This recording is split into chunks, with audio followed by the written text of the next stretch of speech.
Salut chers fidèles abonnés, je suis ravi aujourd'hui de partager avec vous cette vidéo sur le thème que je pourrais appeler entre guillemets l'un des fléaux qui minent vraiment notre business agricole, notamment nos animaux d'élevage.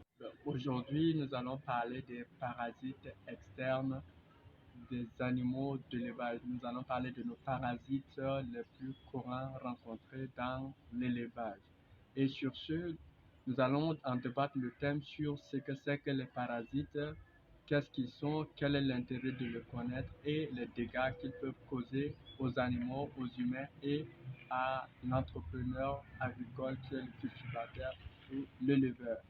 Les ectoparasites les plus courants, nos parasites externes qui perturbent vraiment notre élevage sont ces nombreux êtres vivants qui peuvent se loger dans le pelage de nos animaux et se multiplier, créer des conditions d'inconfort, voire la démangeaison et quelquefois sont responsables des maladies qui peuvent conduire à la mortalité de notre cheptel.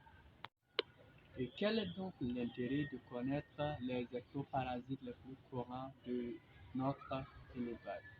L'importance de connaître vraiment les parasites externes des animaux d'élevage, surtout ceux qui sont plus courants, nous permet de faire un peu l'identification et d'anticiper un peu sur leur traitement si nous le pouvons. Si nous connaissons vraiment les parasites externes, il est plus primordial et il est plus facile de les combattre car en connaissant la niche du parasite, nous pouvons facilement s'en débarrasser. Qui sont réellement ces ectoparasites qui perturbent vraiment notre élevage? Eh bien, les ectoparasites, les parasites externes les plus courants de nos animaux sont ces nombreux arthropodes qui pullulent notre environnement et qui appartiennent à la famille des acariens et des insectes. Pour ne citer que ceux les plus courants, on peut mettre en tête de ces listes les tiques qui piquent nos animaux et sucent leur sang tout en leur transmettant des maladies. En deuxième position, nous pouvons citer les plus sournoises qui sont les tiques, ceux qui sont vecteurs de maladies potentiellement mortelles chez nombreux de nos animaux d'élevage. En troisième position, nous pouvons parler des autras. Ceux-là sont vraiment les plus moins connus de beaucoup d'éleveurs. En quatrième position, nous pouvons parler des plus classiques qui sont les poux. Ceux-là sont couramment dans nos élevages, même chez la volaille, comme de grands bétails, nous pouvons les trouver dessus. En cinquième position, nous pouvons citer les insectes volants, à l'exemple des moustiques, des mouches, des phlébotomes et autres. En sixième position, nous pouvons parler de ces acariens qui sont responsables de la gale chez les animaux.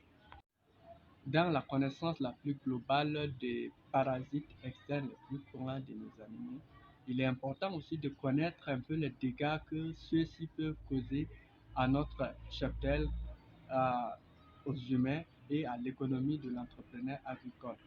Sur des animaux, ces parasites peuvent induire des réponses immunopathologiques, ils peuvent transmettre d'autres agents responsables de maladies, ils peuvent aussi créer des lésions cutanées, ce qui donne un aperçu un peu plus dégradant de l'animal. Ils peuvent être responsables des retards de croissance chez les animaux, ce qui est la résultante d'un manque d'appétit, d'une anémie ou bien d'une ingestion insuffisante d'aliments. Ces ectoparasites, bien qu'ils peuvent causer des dégâts réels sur les animaux, nous, les humains, les éleveurs, quelquefois sont aussi victimes des dégâts que ces parasites causent sur les animaux, mais qui peuvent être considérés comme des zoonoses pour nous, les humains. Parmi les maladies que ces parasites peuvent transmettre à l'homme, on peut en citer de l'encéphalite, de la fièvre, de démangeaison, maladie de Lyme, maladie de grippe de chat et PCRA. Les anomalies que ces parasites engendrent dans l'élevage peuvent être un manque à gagner pour l'élevage d'abord, pour le businessman agricole qui est l'éleveur et aussi pour les consommateurs. ce qui va dégrader un peu la valeur marchande de l'animal, de notre produit final qui peut être la viande, les œufs ou la peau. Merci chers fidèles abonnés de nous avoir suivis sur cette rubrique. Nous espérons bien vous revoir à la prochaine vidéo qui doit parler de quelques astuces qui nous permettra de nous débarrasser de ces individus indésirables de nos élevages. Maintenant, si vous désirez recevoir plus de nos vidéos, merci de s'abonner, de cliquer sur la cloche de notification afin de voir nos nouvelles apparitions.